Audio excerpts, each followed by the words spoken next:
पहाड़ी के दामन में संजाकी नाम का एक गांव आबाद था। संजाकी में रियाज नाम का एक मेहनती आदमी रहता था। रियाज अपनी बीवी और 2 बच्चों के साथ एक छोटे से खस्ताहाल मकान में रहता था। रियाज जंगल में लकड़ियों के ठेकेदार के पास दिहाड़ी पर काम करता था। रियाज को जितनी दिहाड़ी जंगल में लकड़ी कटाई की मिलती थी, उससे बामुश्किल गुजारा होता था। सर्दियों के दिन शुरू हो गए थे।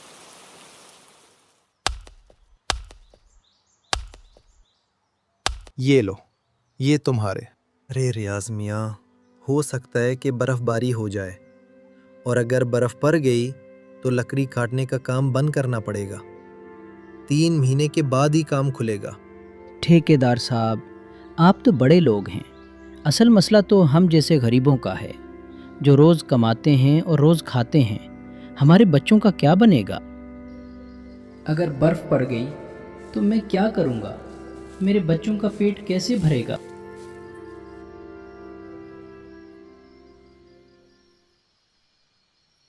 आज ठेकेदार साहब ने कहा कि अगर सर्दी बढ़ गई और बर्फ़ पड़ गई तो लकड़ी काटने का काम बंद करना पड़ेगा। क्या कहा? फिर हम क्या करेंगे? हमारा घर कैसे चलेगा? तुम परेशान ना हो, मैं हिम्मत नहीं छोड़ूंगा। अगले ही दिन से मौसम एकदम बदल गया। पूरे गांव ने जैसे सफेद चादर ओढ़ ली। सुबह जब रियाज बाहर आया तो सख्त बर्फबारी हो रही थी। वो अपने कमरे को गर्म करने के लिए लकड़ी जलाता। लकड़ी भी खत्म हो गई है। क्या तुम लकड़ी नहीं लाई थे? लाया था, मगर रात को बहुत सर्दी थी, सारी लकड़ियां जल गईं। फिर हम क्या करेंगे? बच्चों को सर्दी लगी की और घर में राशन भी नहीं है। रियाज बाहर जाता है कि कोई काम मिल सके। वो पूरे गांव में घूमता है, लेकिन कहीं कोई काम नहीं मिलता। मिलता भी कैसे? पूरा गांव सुनसान पड़ा था। हर कोई अपने घर में बंद था।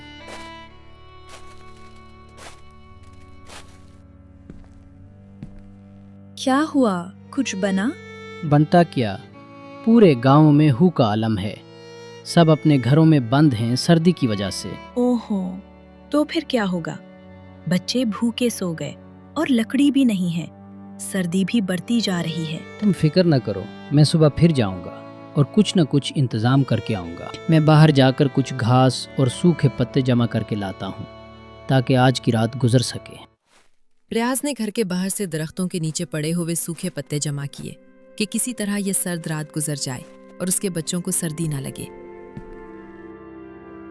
उसने सूखे पत्ते जला तो लिए, लेकिन कुछ ही देर में पत्ते राख में बदल गए और उसके छोटे से घर में धुआं भरने लगा।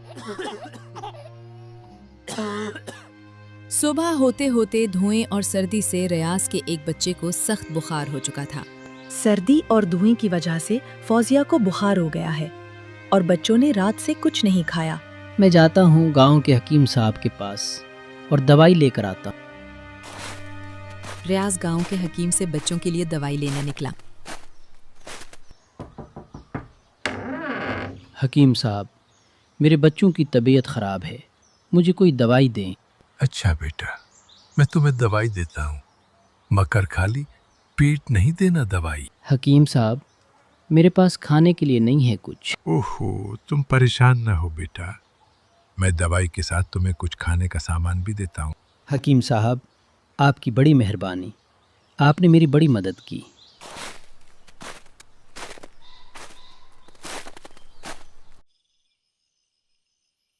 हकीम साहब ने बहुत अच्छी दवाई दी है। मैंने दवाई दे के बच्चों को सुला दिया है। और कितने नेक इंसान हैं कि तुम्हें कुछ खाने को भी दिया। हाँ, तुम बिल्कुल सही बोल रही हो। मगर अब हम लोग आगे क्या करेंगे? मैंने सोचा है कि कल मैं जंगल जाऊं और लकड़ियां काट के बेचूं। मगर आप कैसे जाएंगे? बाहर सख्त सर्दी और हर तरफ बर्फ ही बर्फ है। सुबह होते ही रियाज लकड़ी काटने के लिए जंगल की जानिब निकला, मगर फिर वो सोचता है कि मेरे लिए इस सर्दी में अकेले लकड़ी काटना बहुत मुश्किल होगा। करीब में मेरे दोस्तों का घर है जो मेरे साथ ठेकेदार साहब के पास लकड़ी काटने का काम करते थे।